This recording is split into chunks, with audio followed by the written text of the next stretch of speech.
Would Councilwoman Salisbury lead us in the Pledge of Allegiance, and I will give us the invocation.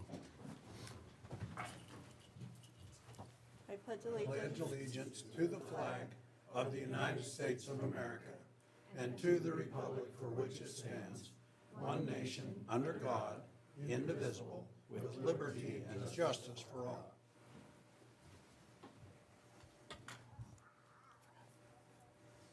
Our dear kind Heavenly Father, we're grateful this evening to come together and to do the business of the City Council.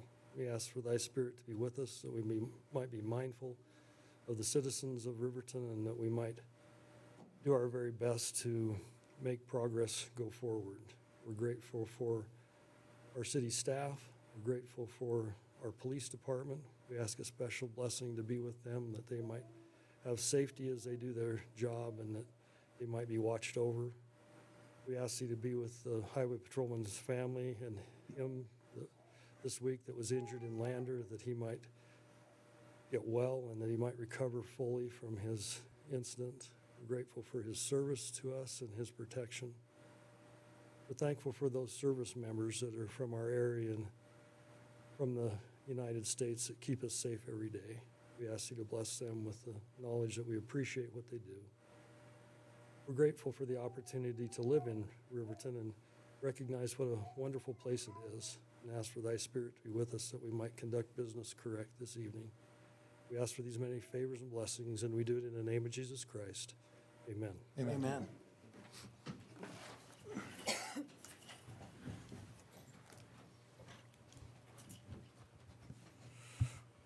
Would the city clerk please conduct a roll call? Yes, Your Honor. Councilman Dean Peranto. Here. Councilman Lindsey Cox. Here. Councilman Mike Bailey. Here. Councilman Kyle Larson. Here. Councilman Christy Salisbury. Here. Mayor Richard Gard. Here. The chair would entertain a motion to excuse Councilwoman Borders from tonight's meeting. So moved. Second. Dean, was that your second? Yes, sir.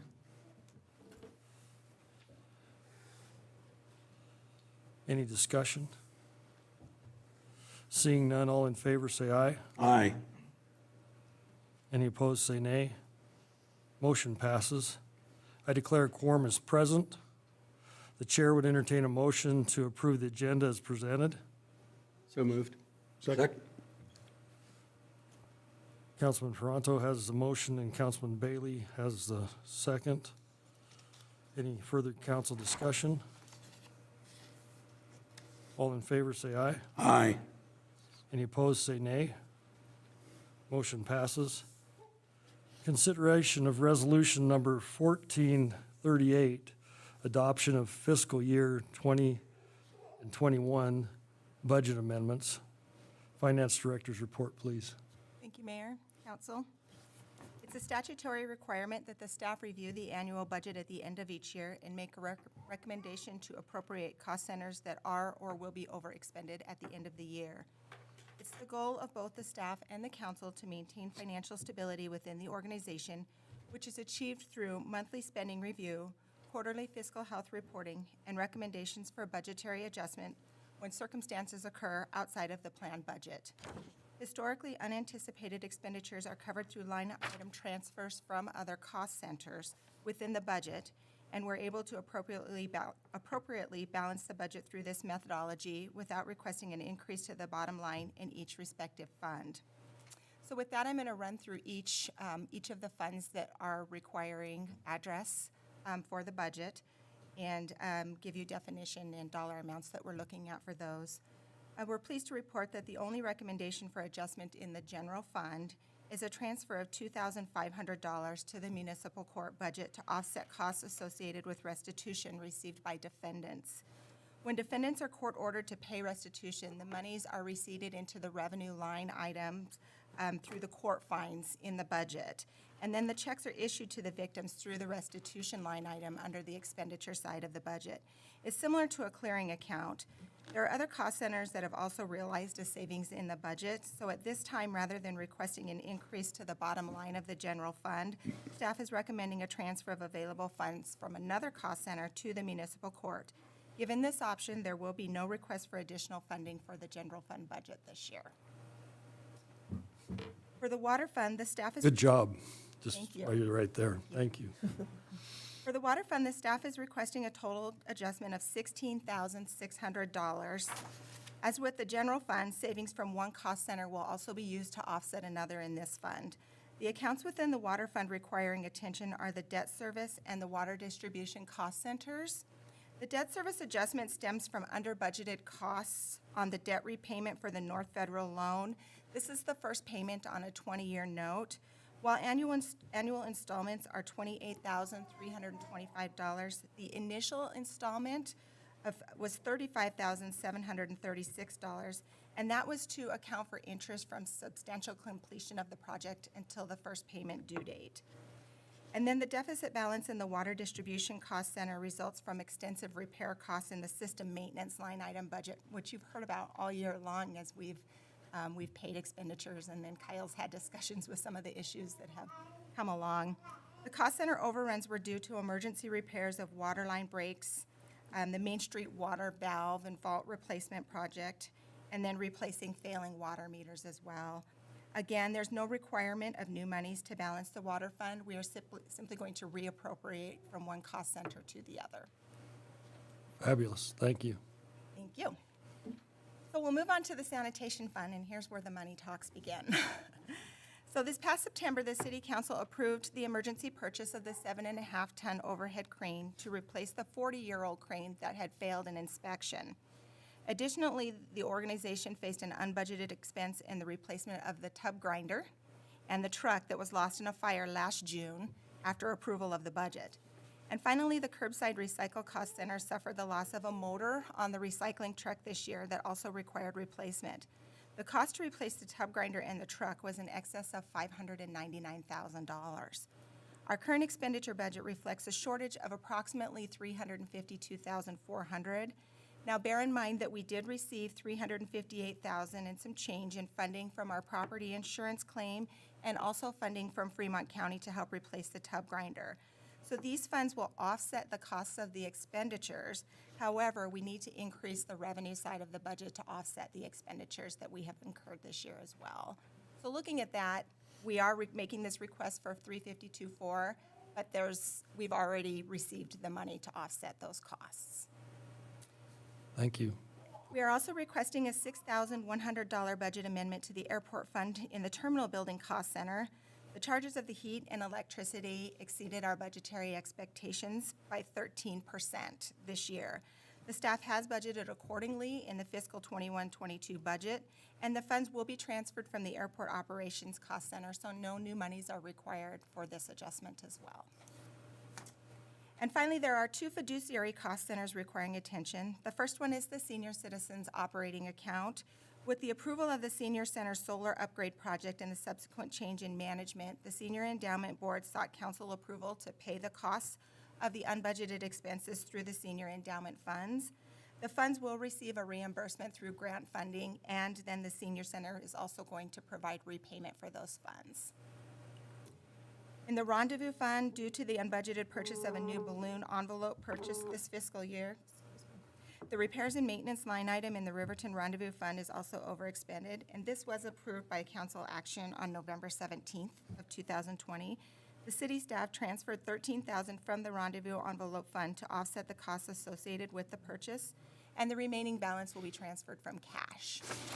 So in summary, the proposed changes will reflect adjustments of $420,600 with a net increase of $395,400, which is essentially 1.4% to close the fiscal year budget.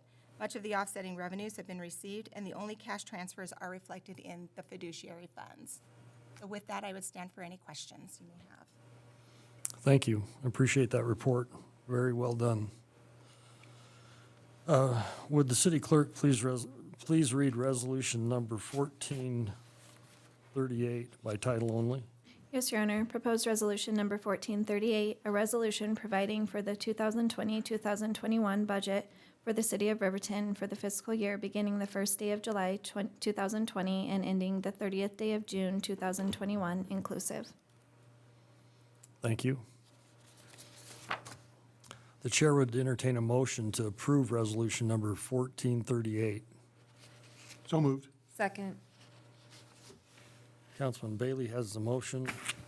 Councilwoman Cox has the second. Discussion.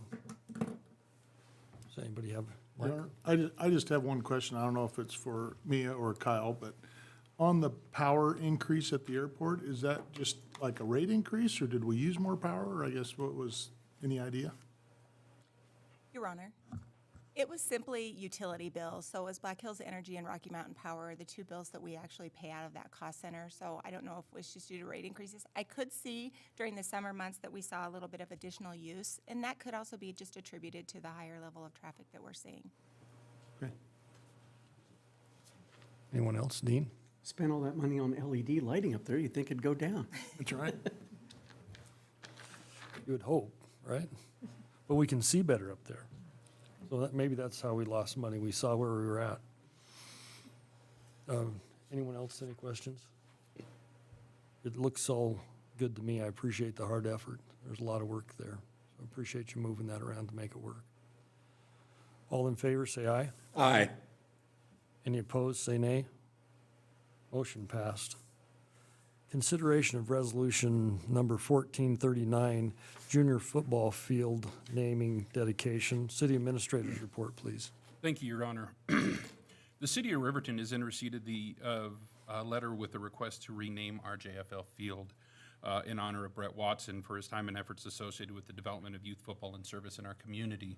I don't think, going off script a little bit, I don't think any of this is information to our council, who Brett Watson, I apologize, was, and his service here. We received that request, and I had talked to different council persons that had talked about it. I believe Councilwoman Cox and Councilwoman Borders, and we received a letter. And so we were planning on doing it on the July meeting, and we received information that maybe we didn't have till July. And in doing so, obviously, we did not. We looked into our documents and found that the RJFL Field was, to our knowledge, was never formally named. As such, RJFL maintains a lease for the property and named it RJFL Field. And they wanted to rename it, and it was, so they, as an organization, have renamed it. However, we also felt it appropriate to continue to move this forward as it was originally planned, to propose to council a naming of the field, or renaming, however you would say it. Resolution 1439 would rename our JFL Field formally to Brett Watson Field. And if we've looked at the outpouring of community support, it's been exceptional. And I see no reason in the world not to recommend this. As such, staff does recommend approval of the resolution as presented, and we'll be happy to answer any questions. Thank you, Tony. Would the city clerk please read the ordinance by title only? Yes, Your Honor. Proposed resolution number 1439, a resolution of the governing body of the City of Riverton, Wyoming, to name the Riverton Junior Football League Field Brett Watson Field. Thank you. The chair would entertain a motion to approve resolution 1439. So moved. Second. Councilwoman Cox has a motion and Councilman Bailey has a second. Further discussion? I would just like to thank all of the council and staff for their willingness to sign a letter of support and to get that sent down. It meant a lot to the family, and it meant a lot to most of us that have worked for years with Brett and the many things that he's done for Riverton. I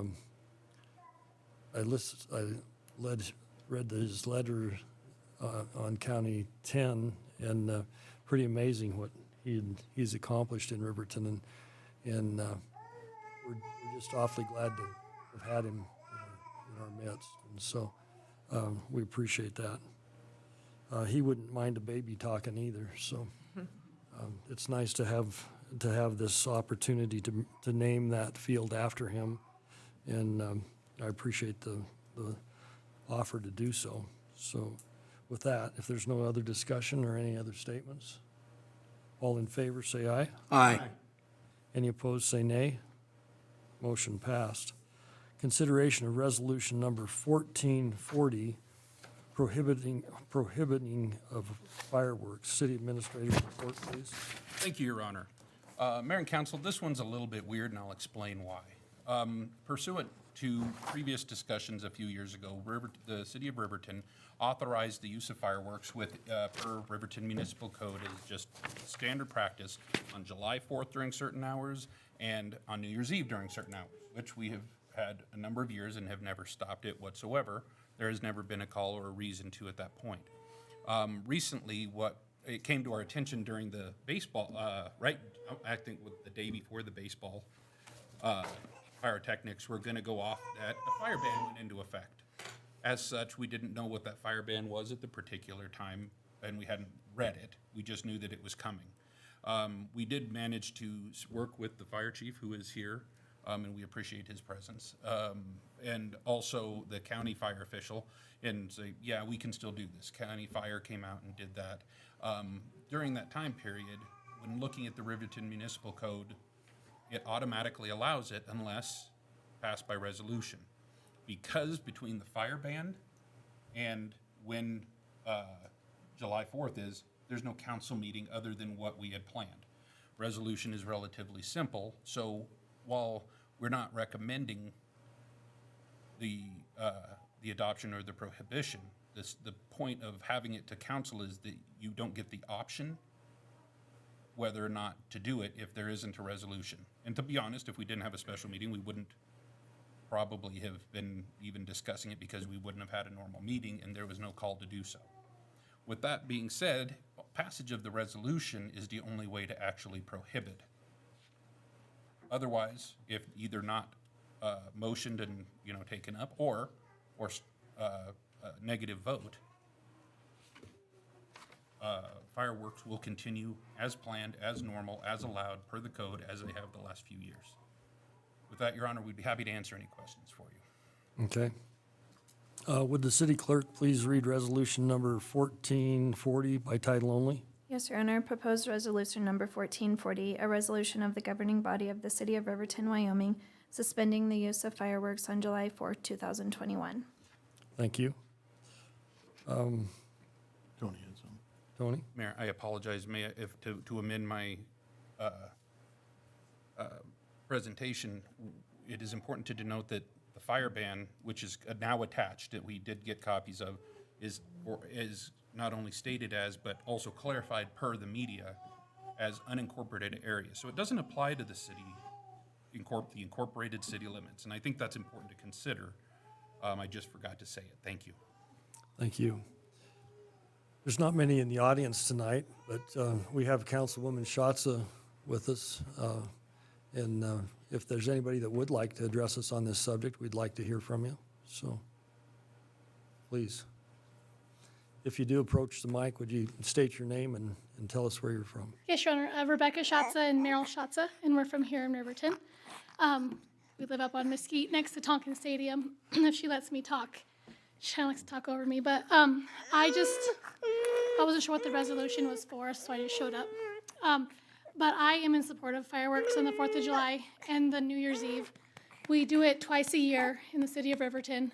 For the last several years, we've done a lot to move the community forward, get people to come and spend their dollars in the community to add to our businesses rather than going to Lander or outside of the county or even outside of the state. So I know that there are some issues with the fireworks inside city limits that people have brought up, such as, a nuisance to the animals or, even individuals, combat veterans, for instance, might have some issues with it. There's always a way to go around those types of situations for those few that suffer from that type of thing. There's plenty of time in advance that we could let them know, hey, 4th of July is coming up.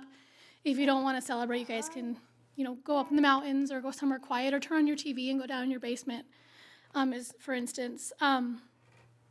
Again, it's twice a year that we're asking to do this. And it's a way to keep people in Riverton, keep the ball moving forward and progressing our community. And then somebody had posted today about it, it's American. Let us celebrate our independence as Americans. We don't get to do it very often. And as we all know, over the last year, the things that can be easily taken away from us, let's not take one more thing away from us. Let us do fireworks one day a year. And then an issue that we've had in the past, I just remember this. I had notes, but it's kind of hard to get to my notes on my phone right now. But the issue that we had was people not following the rules, 6:45 p.m. to 10 p.m. If your neighbors aren't following the rules, go approach your neighbors and tell them to knock it off. We should all have that kind of relationship with our neighbors. And if we don't, there's the RPD, but have that conversation beforehand. Hey, our next door neighbor's Tony. Tony, can you guys make sure you cut that stuff off at 10 p.m.? That's part of the rules. That's why we get this. Talk with, not this Tony, different Tony. Talk with your neighbors, have that conversation. Let's follow the rules, and let's do this thing the right way. 10 p.m. People have to work the next day, so at least be respectful of that. But that's all I have. Thank you for your time. Thanks for coming, and thanks for bringing the baby. She's awfully cute. I think she's ready for a nap. We do have the fire chief with us. Do you want to say anything, chief?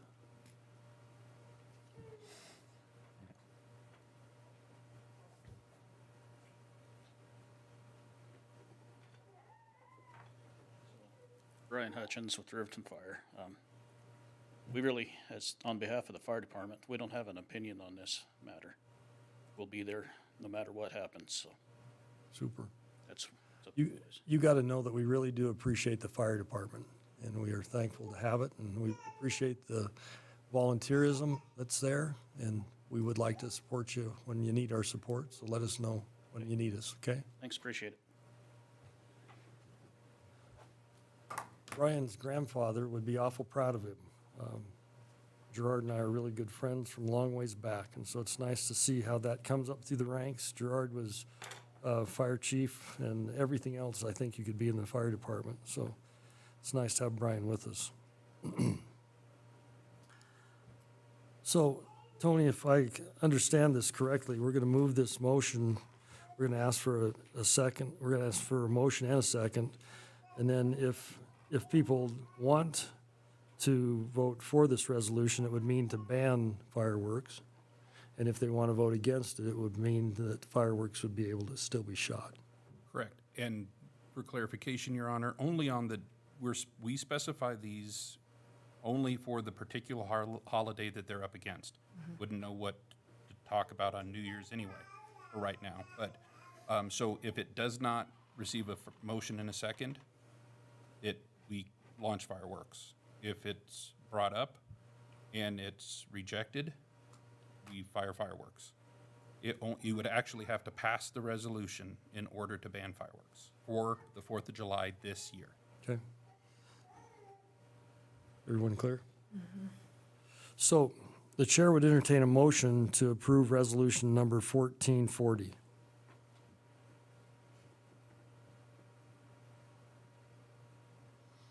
Appears we have no motion to bring up on the table, so the discussion will be yielded at that point, and it appears that we will have fireworks in the city of Riverton.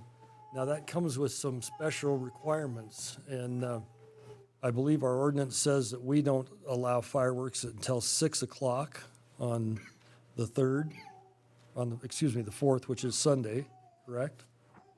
Jump in if I come off script. So Sunday, the 4th, at 6 o'clock, it is legal to start shooting fireworks. It stops at midnight on the 4th. And so that is a 6-hour span of time. We have lots of concerned citizens that don't want to see fireworks shot, and so I would hope and ask for people to be conscientious in the use of their fireworks. Pay attention where you shoot your fireworks. Clean up after yourself. Don't leave a mess at the locations that you shoot from. You cannot use city property or school property to shoot off of. And if we don't have, we aren't big enough to send out police to every location that a firework goes off of. And so we won't do that. But we're asking those people that are going to shoot fireworks to be conscious of where they shoot their fireworks. Please don't shoot fireworks on someone else's property or on their roofs, or be conscious of where those fireworks are going to go and be respectful. Does anyone else have anything else to add? I appreciate that, and I would hope that everyone would listen to us and follow those requests. We move on to consideration of Hill Street change order. Public Works Director's report, please. Thank you, Your Honor. Before you this evening is a second change order to the Hill Street project. And before I get into a brief description of the change order, I want to apologize to the council because in the recommendation line of your memo, I do have a typo. It reads 196, 165 and 40 cents. That should be 193, 165 and 40 cents. The 3 and the 6 are close together, and I made an error when I was typing. I guess you'll have to pay the difference. Is it a plus or minus? It's a deduct, so that's good. So you're gonna make money. So at any rate, I did want to clarify that, and I do apologize because in your recommendation, it is $3,000 higher than what I had intended to put. As a reference, this is the second change order to come on this project. The first change order was considered and approved by the council on March 23rd, 2021. The Hill Street project, as you know, addresses curb, gutter, drainage, asphalt pavement, and then utility work as well. When change order one was considered by the council, it addressed cost increases related to the seasonal suspension, and it also allowed for the inclusion of utility work requested by the city of Riverton. Following the approval of change order one and the resumption of work on Hill Street, several additional utility conflicts were discovered west of Mams Way. And if the council would like, I can also display an aerial image if you choose once I'm done with my report. This corridor is important because this is where the sewer alignment was designed and redesigned to go. These utility conflicts were not identified by their respective owners during the design process, nor were they identified during the first round of utility locates. So again, these were not identified by the owners of the utilities. Fortunately, they were located at a later time, so we were able to at least plan around it, but this included at least 2 fiber optic lines, other communication lines. And in light of the tight corridor that's just west of Mams Way, these unaccounted for and unknown utility conflicts made it so the new sewer alignment was unconstructable. It became too challenging basically to thread through everything that was there, keep it on grade, and make it a valuable investment. To resolve this issue, city staff worked with the contractor to propose alternative alignments to keep the sewer in the project. What was proposed and what we feel is a good solution is to drop off of Hill Street with the sewer at 160 Hill Street and then come across some private property and then down Mary's Way. From a planning standpoint, this actually is probably a better solution when we look at future planning and development of the city of Riverton. However, since it was not included in the original scope of this project, we need to address this change via change order. The proposed cost and change for this realignment, as communicated in your packet, is $103,180.40, and I did double check that number. So that addresses the first portion of change order 2. This is to accommodate the sewer needs of that area and to respond to the conflict that was not identified by the owners of the utilities. The second portion of change order 2 deals with our water infrastructure. As you know, there are 2 water lines that run down Hill Street, and one was designed for improvement as part of this project.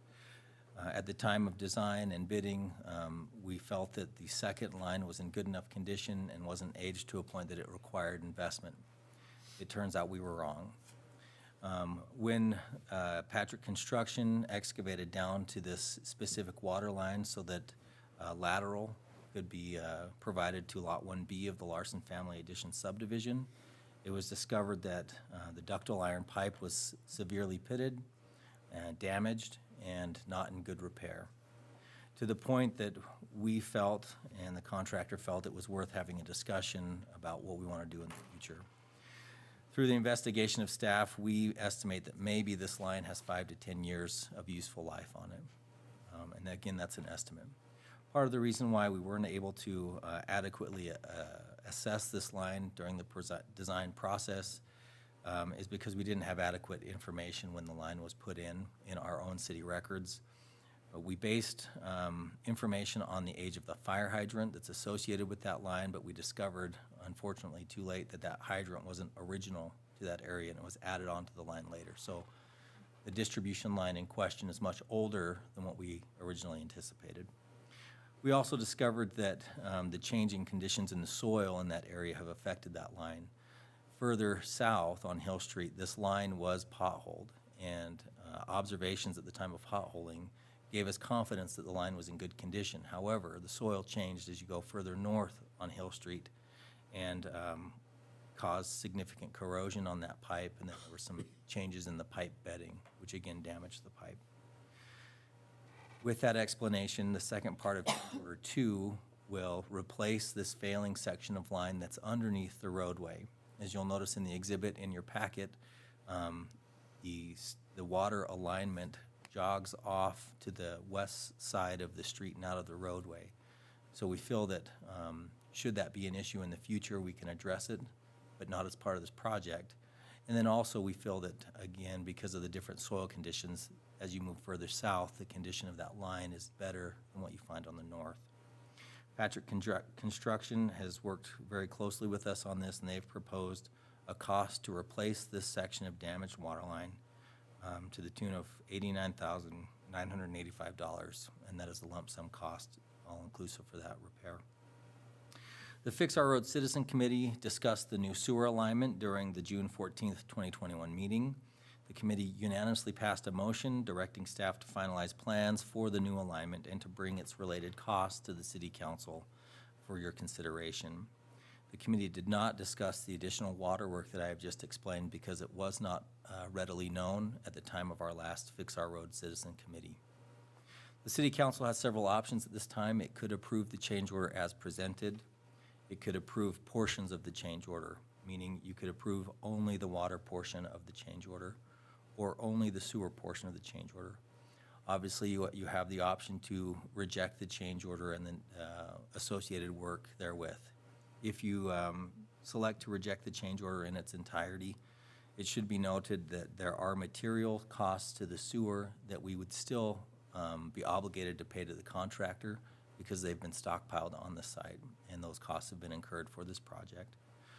We would also have to accept the risk that we would be building a brand-new road over top of a ductile iron line that we know to be in poor condition, and to use a poor analogy, is a truly ticking time bomb to when it would have water breaks and issues where our crews would be going in and disrupting that brand-new pavement. Costs associated with the Hill Street Improvement Project Change Order 2 will come out of the 1% fund. After subtracting existing obligations, we have a little over $1 million in that account.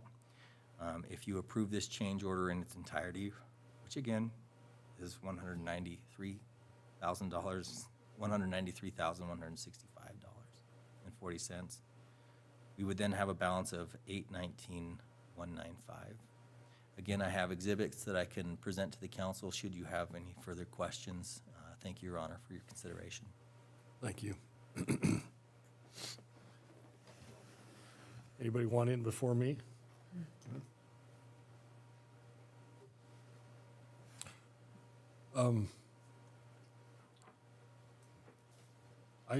I think I understand this better than I really want to. And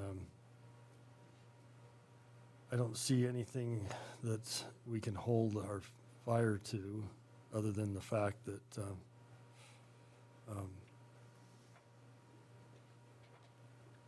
my questions come in, are we substantial?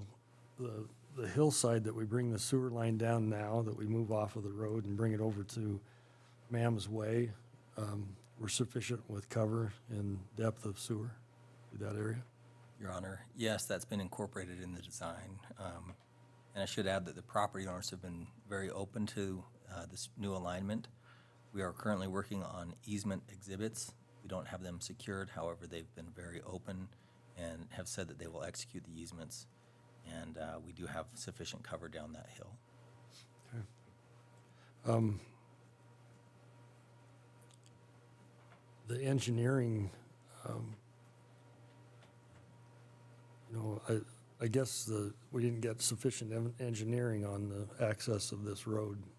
It's probably the best place to start with, where the problem starts with. And yet we're almost doubling the price of this project. Not quite, but we're close to that, aren't we? Your Honor, if this change order is approved, that is correct. So, and I see that the funds are sufficient, that if we make this change, we still have $819,000 in the 1%. So how does that affect the next year's projects? Your Honor, I have prepared an exhibit and I can present it, but maybe I'll just walk through it now in the sake of time. I have done a project planning analysis looking into the next fiscal year and construction season. Based on what we have on hand and what we will accrue through the end of this construction season, I'm projecting a balance of 1.5 million and change. We carry that balance forward and then we'll accrue funds through the off-season. And what I'm projecting starting in June of 2022 is a balance of 2.79 in the 1%. Currently, our estimate for the Sunset Project, which is our main priority for next year, is about 2.5 million, and that's a very rough estimate and is probably high at this point. However, I'd like to project in a very conservative manner. Subtracting what I anticipate receiving and what we will have in outlay, starting next construction season in June, we will have funds to the tune of unobligated funds to the tune of $290,000. And that is not taking into account this change order. So if this change order is approved, we then have roughly $100,000 that would still be available above our obligations. So if I understand what you said, we're at 2,500,000 for Sunset in our estimate, and we have 2.7, correct? So we're cutting that pretty close for next year's building on Sunset. Your Honor, it does cut it close. This project will be one that will take a large portion of our 1% account. I should note that that is the account as of June. So we would still accrue to the tune of approximately $165,000 per month through the construction season to help cash flow and support. So we would still gain on top of that balance at that June period. Okay. I would like to note that this isn't an engineered project that the city did. This was an engineered project that we hired. Is that not true? Your Honor, that's correct. We retain the services of Imberg Miller for the design. I only point that out because we try to, so the listening audience understands, we try to do that in-house, and we do about 3 projects a year in-house. And we used Imberg Miller on this because it was so extensive, and so we do have some cost overruns. So, and I've been given duly note that we need to be real conscious of what we're doing on Sunset because of the engineering that we need to have developed there. So we might want to have some further conversation on that engineering when we get to that point. I hate to see this happen again on Sunset because there isn't a lot of money to pay over, right? Your Honor, that's correct. So, with no other, is there any other discussion? No other discussion. The chair would entertain a motion to approve the Hill Street Improvement Project change order number 2 in the amount of $196,165.40. So moved. Second. Councilman Larson has the motion. Councilman Bailey has the second. Any discussion from the council? Your Honor, again, I think we want to amend the amount to 193,000, whatever the number was, so that Kyle, it's did I miss that? correct. 193, I was going to ask that. I missed that number, right? Your Honor, that's my fault. I apologize. So we're going to go to 193. Could you give me the number again? Yes, Your Honor. $193,165.40. 192 for 3. 193,165.40. Okay. So I'll restate that. The change order amount is $193,165.40. Kyle, does your So motion moved. hold? Mike, your second? Yes. Any further discussion? Michael? Your Honor, again, I think this is a necessary change. I think we gain additional sewer customers, if you want to call it that, by being able to get up Mary Lane. And then I think also anytime that we find, iron pipe in the ground that's starting to corrode, I think we would be foolish not to replace it when we're already there. And so I think this is a good thing. I know we all don't want to spend any more money than we have to, but I really think this is value. And I think that the quicker we analyze our water system and find the, clay and iron pipe and older materials that really have issues, the better off we're going to be, We talked about, I forget how many million gallons a year that we just lose and don't know where it goes and all that, and it's probably running out of holes and pipes. And so I think, spending the money on improving our system is going to save us money in production of water. So, Kyle? One other thing, in addition to what Mike said about saving money, when you make an investment, and that's what this is, we didn't flavor or color that we didn't know what the pipe looked like under there because we didn't have the history. We have history now, and I would assume that this is all being put down on AutoCAD so we know where we put it, what it is. Those conditions didn't occur 50 years ago. We didn't have computers 50 years ago. But the second thing is, if that pipe rips loose, there could be substantial consequences against the city of Riverton for not solving that problem when it was exposed. Thanks for pointing that out. We have a current history of a building development in Florida that was exposed, and everybody just kind of acquiesced to do something about it. So I'm not saying that we could have a ruptured line that would kill 9 people, but let me tell you, when you don't do things right and you've got the money, it's awfully embarrassing. Thank you. Thanks, Kyle. That's a good point. Any other discussion? I'm just going to point out digging holes in a brand-new street doesn't give a good optic either. Oh, that really riles people. Yep, that does. It makes everybody disappointed. So if there's no further discussion, all in favor say aye. Aye. Any opposed say nay. Motion passed. Consideration of West Main Water Project change order. Public Works Director, please.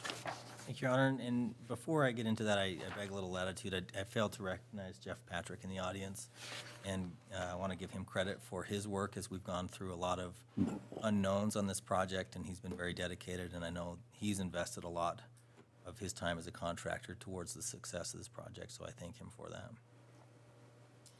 We appreciate him using that big yellow locator and not tearing too many things out. So, thank you very much. We appreciate it. Your Honor, in regard to the change order for the West Main project, I actually request that we would table this.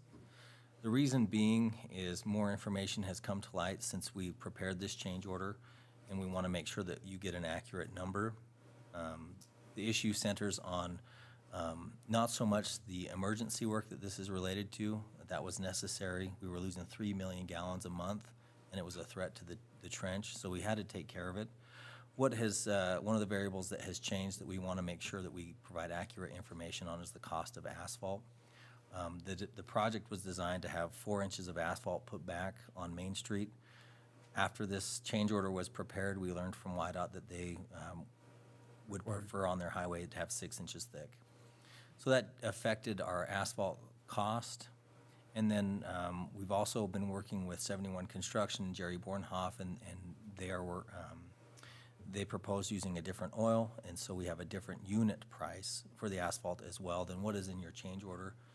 For those reasons, and in an effort to provide accurate information, I request that this be tabled till our next meeting when we can present a more accurate change order. Okay. So, One question. Kyle?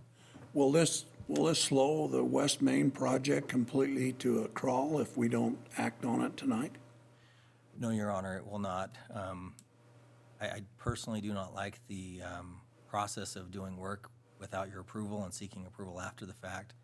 But in this instance, because of the water loss situation and the safety situation in the trench, we moved forward with the work. This is just ensuring that from a budgetary standpoint, we have your approval. And so this will not hold things up. We've already moved forward with the contractor because we felt as staff it was necessary to keep it moving. I believe, if I'm not mistaken, the asphalt went down this morning and this afternoon on those sections. The project is moving forward and shouldn't be, there's just who's gonna pay for it now is the question. We know who. Kyle's gonna pay for it. So I think we're still moving forward, if that's your, Okay, yes. any other discussion? We're gonna come off script here, and Kristen, grab us when we move too far to the left. The chair would entertain a motion to table. Your Honor, there's not a motion on the table to table, so we can just bring it up at the next council meeting without taking any action. So we don't need to table it all. No. Perfect. That's why I like having you here. Your Honor, I should have checked with Kristen first. That would be wise. I know. Is there any other information that we need to do? We're at adjournment, if I'm correct. And if there's no other questions or anything from the table, the chair would suggest that we close if there is no disapproval from the council. And we will adjourn at 6:17, 6:18. Thank you.